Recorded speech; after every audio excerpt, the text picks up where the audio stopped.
आज एक मशहूर शायर का लेख आया है। इंदौर में टाटपट्टी बाखल वाली घटना पे वो एक धर्म विशेष का शायर एक धर्म विशेष से निवेदन कर रहा है कि मैं आपके पांव पकड़ लेता हूँ, मैं आपकी नाक रगड़ लेता हूँ, लेकिन आप ये जो कर रहे हैं ये मत कीजिए। क्यों? तुम ही बोलते थे अच्छा पैसा लेके लगी आग तो आएंगे कहीं घर इज्जत में। यहाँ केवल हमारा ही मकान थोड़ी है। इन चूसियों ने इनके ही मकानों में आग लगा दी। वो 42 साल का एक भाई भागा एमवाई से, घर पे गया तो उसके 14 लोगों को संक्रमित करा, उसके खुद के परिवार के। किसका बिगाड़ रहे हो? हमारा नहीं बिगाड़ रहे हो, तुम्हारा खुद का बिगाड़ रहे हो। आग किसके घर में लगी? तुमने लगाई और तुम्हारे ही घर में लगी। शर्म आई तुमको?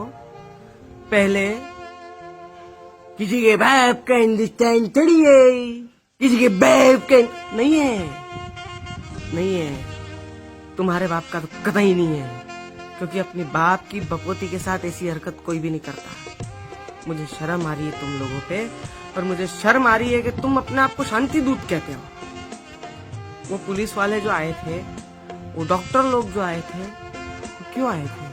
तुमसे कागज मांगने आए थे? तुम्हारी नागरिकता पूछने आए थे?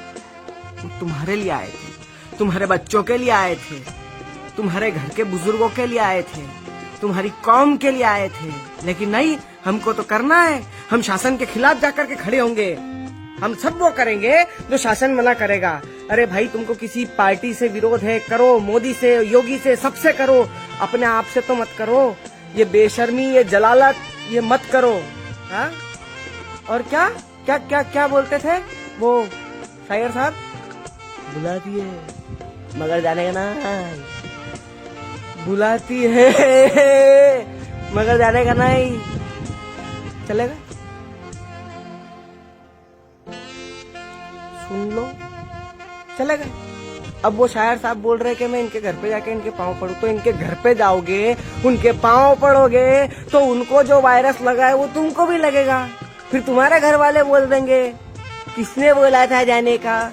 तुमको शर्म आनी चाहिए। पहले तुमने इन लोगों के हाथ में मशाले पकड़ाई और अब तुम राहत की पानी की छींटे डालकर अपनी इंसानियत साबित कर रहे हो। तुमको शर्म नहीं आ रही है? 14 दिन का लॉकडाउन था, 14 अप्रैल तक का लॉकडाउन था, और यहाँ पर पुलिस प्रशासन से मेरी एक शिकायत है कि साला जो दूध लेने जा रहा है, जो अंडे ब्रेड लेने जा रहा है, उसको तुम लठ मार रहे हो, और जो तुम्हारे मुंह के ऊपर थूक रहे हैं, जो वायरस फैला रहे हैं, उनके सामने प्रशासन चूड़ी क्यों पहन लेता है? इंदौर से आप कोई विधायक क्यों नहीं आया बैट बल्ला लेके? अब कोई रहनुमा क्यों नहीं आया कौम का? अब कोई शांति दूत क्यों नहीं आया? अब कोई लेक्चर क्यों नहीं हुए? अब किसी मौलाना ने क्यों नहीं बोला? अब किसी धर्मगुरु ने क्यों नहीं बोला? मैं आप लोगों से पूछना चाहता हूँ, आप लोग सिर्फ और सिर्फ अपनी राजनीतिक रोटियां सेकने के लिए यहाँ पर खड़े हैं? अरे रियल लाइफ में एक पिक्चर में एक बंदे ने उंगली पीट करके खून निकाल करके बताया था कि ये फलाने का खून, ये ढिकाने का खून, बता इसमें से हिंदू का कौन सा है, मुसलमान का कौन सा। मैं नहीं जानता साहब कि हिंदू का खून का रंग क्या होता है, मुसलमान के खून का रंग क्या होता है, लेकिन कुछ लोगों के खून की तासीर जरूर मालूम पड़ गई है इस कोरोना के वायरस के बाद आने के बाद में। मैं बहुत ज्यादा आक्रोशित हूँ, मैं गुस्सा, मैं गाली बकना चाहता हूँ, लेकिन मैं क्या करूँ साहब, मैं मजबूर हूँ। अगर मैं अभी कुछ ना कुछ कह दूंगा ना, तो सबसे पहले उठेंगे मानववादी संगठन वाले। कन्हैया कुछ बोलेगा तो ये नहीं बोलेंगे, ओवैसी कुछ बोलेगा तो ये नहीं बोलेंगे, लावारिस पठान कुछ बोलेगा तो ये नहीं बोलेंगे। मेरा आप लोगों से हाथ जोड़ करके निवेदन है, ये वही वाली बात होगी ना, देवता और दानव वाली। दानव अच्छे थे यार, कीड़े अच्छे होते हैं।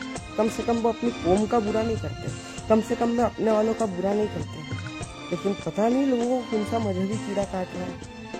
वो जमात में निजामुद्दीन में पकड़ा है, अब वो मना कर रहे हैं कि हमारा टेस्ट मत करो, हमारा टेस्ट मत करो। देखो मैं एक बात बताता हूँ, वायरस कौम देख के नहीं चेट रहा, जनाजे की कोई जात नहीं होती, मौत का कोई धर्म नहीं होता, मौत रिश्वत नहीं लेती, क्योंकि कफन में जेब नहीं होती। समझ जाओ, हम लोग आज राशन के लिए तरस रहे हैं। अगर लॉकडाउन बढ़ा तो न जाने किस चीज के लिए तरसेंगे, आप इस चीज का अंदाजा भी नहीं लगा सकते। इन हालात को देखते हुए स्वर्गीय प्रदीप जी की केवल 2 पंक्तियां याद आती है कि डस लिया देश को आज जहरी नागों ने, घर को लगा दी आग घर के चरागों ने।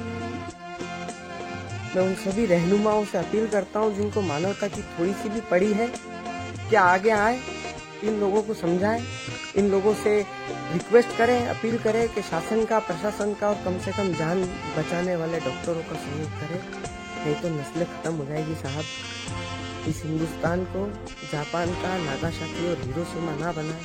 बस इतनी इल्तिजा के साथ आप लोगों से इजाजत लेता हूँ। जय हिंद, जय हिंद।